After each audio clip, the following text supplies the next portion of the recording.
Hi guys, welcome back to our channel ஷடாய் vibes. இன்னைக்கு Monday night. ஸோ இப்போ நம்ம என்ன டின்னருக்கு பண்ண போறோம் அப்படின்னா பன்னீர் தோசை தான். ஸோ உங்களுக்கு ரெசிபியோட நான் கவர் பண்றேன். வாங்க வீடியோக்குள்ள போய் பார்ப்போம்.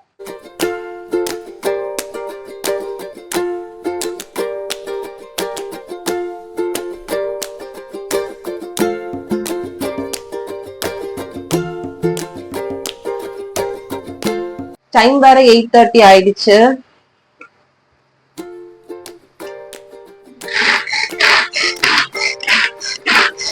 சோ இப்போ நம்ம தோசைக்கான அந்த பன்னீர் ஸ்டஃபிங் நம்ம ஃபர்ஸ்ட் ரெடி பண்ணணும். சோ அதுக்கான ப்ரிப்பரேஷன் தான் போயிட்டு இருக்கு.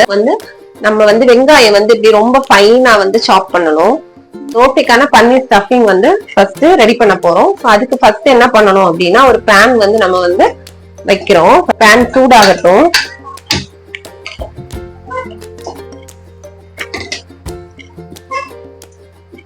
ஓகே, இப்ப பேன் காஞ்சிருச்சு. இப்ப நம்ம எண்ணெய் ஊத்திக்கலாம். எண்ணெய் காஞ்சிருச்சு. இப்ப நம்ம இதுல ஃபைனா சாப் பண்ணி வச்சிருந்த வெங்காயத்தை போட்டுக்கலாம்.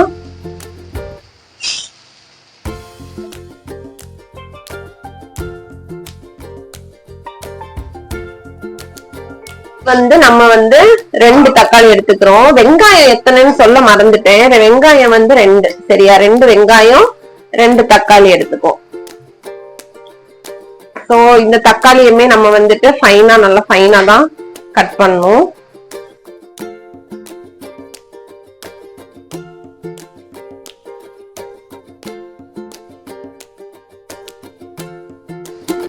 கட் பண்ணி வச்சிருக்கிற தக்காளியை இதுல சேர்த்துக்கலாம். ஷாப்பர்ல போட்டுதான் எடுத்திருக்கேன் தக்காளியுமே, இல்லைன்னா ரொம்ப பெருசு பெருசா இருக்கும். இப்போ இதுல நம்ம லைட்டா உப்பு போட்டுக்குவோம். வெங்காயம் தக்காளிக்கு தேவையான அளவுக்கு லைட்டா உப்பு போட்டாச்சு. போட்டுட்டு மிக்ஸ் பண்ணிட்டு இது கொஞ்சம் நல்லா வேகட்டும்.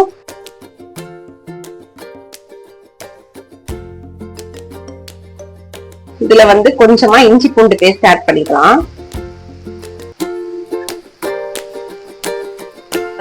நம்ம இதை மிக்ஸ் பண்ணி விட்டுக்குவோம். மிக்ஸ் பண்ணிட்டு அதோட பச்சை வாசனை போகிறது வரைக்கும் கொஞ்ச நேரம் வேக விடுவோம். மூடி வச்சு வேக விட்டுடலாம். மூடி வச்சு வேக விட்டுருவோம் கொஞ்ச நேரம். ஓகே, இப்போ வெங்காயம் தக்காளி நல்லா வேகட்டும். வேகிற கேப்ல நம்ம பன்னீரை கிரேட் பண்ணுவோம். பன்னீரை கிரேட் பண்ணி வச்சுக்கலாம்.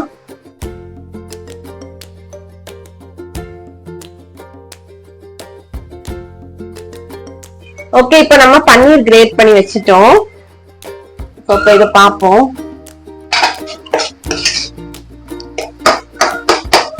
இப்ப நம்ம இதுல மசாலா ஆட் பண்ணிக்கலாம்.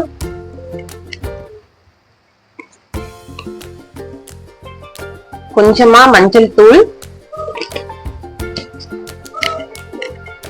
அப்புறம் கொஞ்சமா மிளகாய் தூள், கொஞ்சமா மிளகாய் தூள், அதுக்கப்புறமா கொஞ்சமா பெப்பர், கொஞ்சமா சால்ட் போட்டுக்கோம். ஓகே, இப்போ இதெல்லாமே மசாலா எல்லாமே மிக்ஸ் பண்ணிக்கலாம். இதெல்லாமே ரெடி ஆயிடுச்சு. இப்போ நம்ம இதுல கிரேட் பண்ணி வச்சிருக்க பன்னீரை ஆட் பண்ணிக்குவோம்.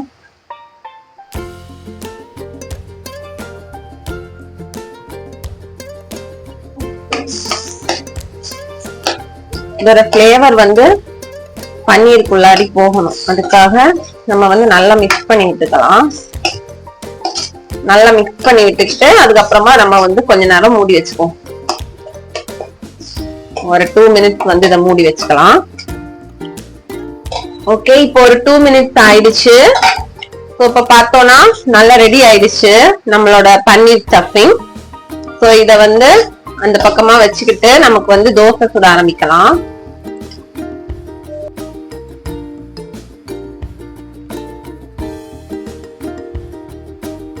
தோசை அப்படியே ஊத்திட்டு அப்புறமா அது மேல பன்னீர் ஸ்டஃப் வச்சுக்கணும்.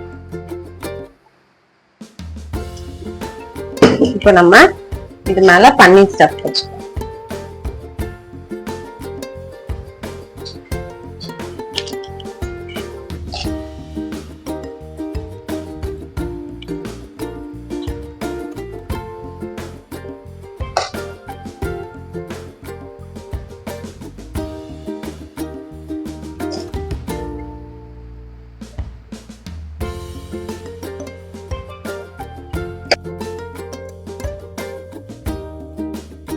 தோசையில ஸ்டஃபிங் வச்சாச்சு. இப்போ லைட்டா நம்ம வந்து எண்ணெய் ஊத்திக்கலாம். இதுல வேகட்டும். ஓகே, நம்ம இப்போ இத டேஸ்ட் பண்ணி பார்ப்போம். ஓகே, எப்படி இருக்கு? சூப்பரா இருக்கு, செம டேஸ்டியா இருக்கு.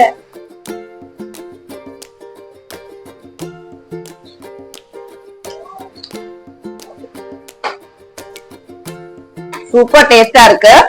சோ இந்த ரெசிபி நீங்களும் வீட்ல செஞ்சு பாருங்க. குழந்தைங்களுக்கு ரொம்ப பிடிக்கும், ரொம்ப விரும்பி சாப்பிடுவாங்க. சாப்பிடாம இருக்க குழந்தைங்க கூட பன்னீர் வந்து சாப்பிடுவாங்க இந்த மாதிரி செஞ்சு கொடுத்தீங்க அப்படின்னா. சோ நீங்களும் மறக்காம இதை ட்ரை பண்ணி பார்த்துட்டு கீழே கமெண்ட்ல சொல்லுங்க எப்படி இருந்துச்சுன்னு. சோ இன்னொரு வீடியோல இல்ல இன்னொரு இன்ட்ரெஸ்டிங்கான ரெசிபில உங்களை பாக்குறது வரைக்கும் பை ஃப்ரம் ஷனாய் வைப்ஸ்.